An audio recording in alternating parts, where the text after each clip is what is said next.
करना चाह रहे थे महाराज जी। अभी मैं 18 साल की पूरी हुई महाराज जी। मैंने शराब एवं सिगरेट का भरपूर सेवन किया है। नशे की दवाई अपनी दादी को पिलाई ताकि एक पुरुष को अपने घर बुला सकूं। मैंने अपनी दादी के कान के जेवर गिरवी रखकर कई पुरुषों का संग और सारे दूरदर्शन किए। जब ये बात माता पिता को पता लगी तो उन्होंने महाराज जी फोन छीन लिया।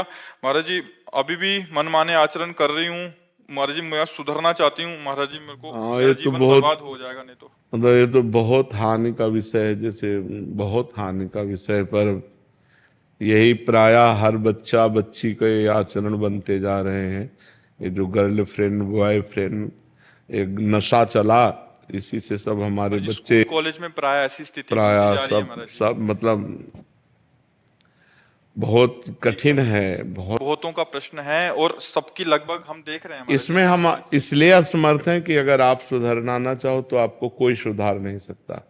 और आप सुधरना चाहो, मान लो अभी कहीं ना कहीं आप में पवित्रता बकाया है, तब आपकी हिम्मत आई, आप सभा में अपनी बात रख पाई हैं। अगर पूरी अपवित्र अंतःकरण की वृत्ति होती तो आप बोल ही नहीं सकती थी। जी पहले नाम जब होता था, आपका सत्संग में सुनते थे, पर जब से बुरे आचरण होने लगे सब छूट गया। आप पहले तो नियम लो कि कभी शराब नहीं पियोगी, ठीक है। दूसरी बात, अब तक जो हुआ सो हुआ। अब किसी पुरुष का संयोग नहीं करोगी। जब तक ब्याह ना कर लो तब तक पुरुष का संयोग, समझ रहे।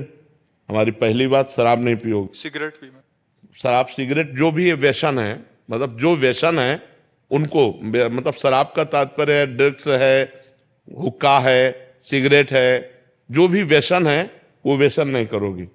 हमारी बात मान लेना। और अब पुरुष का संयोग नहीं करोगी जब तक ब्याह न हो जाए किसी भी पुरुष का। बड़ी व्याकुलता चढ़े तो उपवास कर लो, 1-2 दिन भोजन नहीं पाओगी, बुद्धि ठीक हो जाएगी। ये उपवास काम पर विजय प्राप्त करने के लिए काफी सहयोग देता है। और नाम जप। और तीसरी बात, जो भी आपका जीवन बैग का रहा उसे मिट्टी डालो। अब आगे अच्छा जीवन व्यतीत करो। अभी नए बच्चे हो, सुधार कर लो अपना, ठीक है। महाराज माता पिता पुरानी बातों को लेकर टॉन्ट करते हैं तो सह लो, उससे पाप नष्ट हो जाएंगे। चुप हो जाओ। वो जो अंदर जलन होगी ना, उससे पाप नष्ट हो जाएंगे। चुप हो जाओ, अब कोई नया पाप मत करना। महाराज जी, इनकी बहन, इनके माता पिता जी अब स्वीकार नहीं कर रहे इनको, मतलब इनको बेदखल करना चाह रहे थे। ये भी चाह रही थी कि हमें बेदखल करते हमें स्वच्छंदता मिल जाए, तो वो बिल्कुल भी स्थिति में नहीं। और वो इनका दिया का कुछ खाना भी नहीं जा रहे, क्योंकि दादी को दवाई खिलाती थी तो उनके मन में बहुत डर बैठ गया कि इनका दिया वो कैसे खा ले। आचरण तो बहुत गलत हो गए हैं। पिताजी के लिए कुछ कह दीजिए, क्योंकि वो आपको सुनेंगे तो हो सकता है उनके मन में कुछ हो जाए, तो इनको स्वीकार कर ले, वरना वो स्वीकार नहीं। वैसे चाहिए, देखो वैसे हमारे जैसे भगवान का स्वभाव है कि घोर वैश्यागामी भी जब सुधरना चाहा, भगवान की शरण में आया तो भगवान ने संत बना दिया। अगर हर जीव को चांस मिलना चाहिए। अब जैसे वो बच्चा है, उसे गलती हो गई, माना बहुत गलती हो गई, बड़ी गलती हो गई, लेकिन वो सुधरना चाहता है, तो माता पिता को चाहिए कि प्यार दुलार से अब संभाल दें। और वो बच्चा जब हमारे सामने कह रहा है कि अब नशा नहीं करेंगे, अब गंदी बात नहीं करेंगे, तो निश्चित सुधार हो सकता है।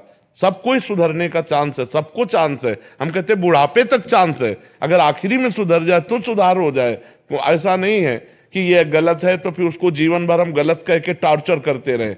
नहीं, गलती हो गई, अब उसका सुधार हो जाना चाहिए, और वो सुधरना चाहती है तो उसे चांस देना चाहिए। माता पिता को, बहन भाइयों को चाहिए कि चांस देना चाहिए। अच्छा, बेदखल कर दो, अब वो गंदी बातों में और गिरती चली जाए तो उसका जीवन नष्ट हो जाएगा। माता पिता यद्यपि गलती की है, दंडनीय गलती की है, पर अब उसको क्षमा करके उसको दुलार देते हुए आगे बढ़ाओ।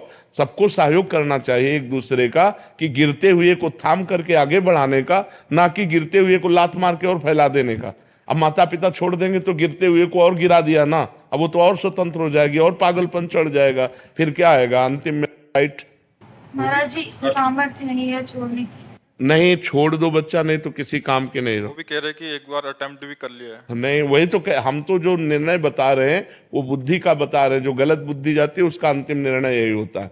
सुधार लो, आज जो हम कह रहे हैं मान लो, नहीं तो इसके बाद वो दुर्गति होगी। यही नहीं, नरक में दुर्गति होगी और अन्य जीवों में जब बनोगी तो दुर्गति होगी। अभी मनुष्य हो सुधार सकती हो, कैसे नहीं सुधार सकती? महाराज जी अंदर से सामर्थ्य कैसे सामर्थ्य नहीं? ऐसे कैसे कि तुम शराब पीते हो, सिगरेट पीते हो और अपनी दादी को तुम नशा दे करके व्यभिचार करती हो? ऐसी तुम्हारी हिम्मत कैसे हो गई? धिक्कार तुम्हारे मनुष्य शरीर को। अभी तुम्हारे पास शासन नहीं पड़ा, इसलिए तुम्हारी मनमानी चल रही कि मैं ठीक नहीं कर सकती। भय से सुधरते हो। अगर बचपन से सुधारा होता ना तो गंदे आचरण बनते नहीं। पहली बार अगर जो गलती की थी ना उसी समय तुम्हें शासन में ले लिया जाता तो आप ठीक हो जाती। अब मनमानी आचरण, अरे बूढ़ी दादी, उनको अब पौष्टिक वस्तु पानी चाहिए कि उनको बेहोश करने वाली चीज पानी चाहिए? तुम्हें ब्रह्मचर्य से रहना चाहिए, पर पुरुष से। ब्लैकमेल करने लगती है, जानती है कि इनको मन में भय थोड़ा सा डाल दिया तो ये ब्लैकमेल कर देती है कि हमको अगर मारोगे तो हम सुसाइड करेंगे। नहीं, तुम भी सुधरो और उनको माता पिता को भी सुधारो, कह दो इसको सुधरने का चांस दें। सुसाइड कोई अंतिम निर्णय नहीं है, बहुत दुर्गति होती है सुसाइड के बाद। आप 5 स्टार होटल थोड़ी रखा कि क्या होटल में पहुंच गए, दुर्गति है, प्रेत योनि की प्राप्ति होती, महान दुखदायी होती है। सुसाइड को तो सोचो मत। अपने आचरण को सुसाइड कर सकती हो, शराब नहीं छोड़ सकती, व्यभिचार नहीं छोड़ सकती, गंदे आचरण नहीं, नाम जप करो और सुसाइड की कभी सोचना मत। और माता पिता से कह दो कि एक बार क्षमा करो, उसको अच्छे मार्ग में चलने का चांस दो।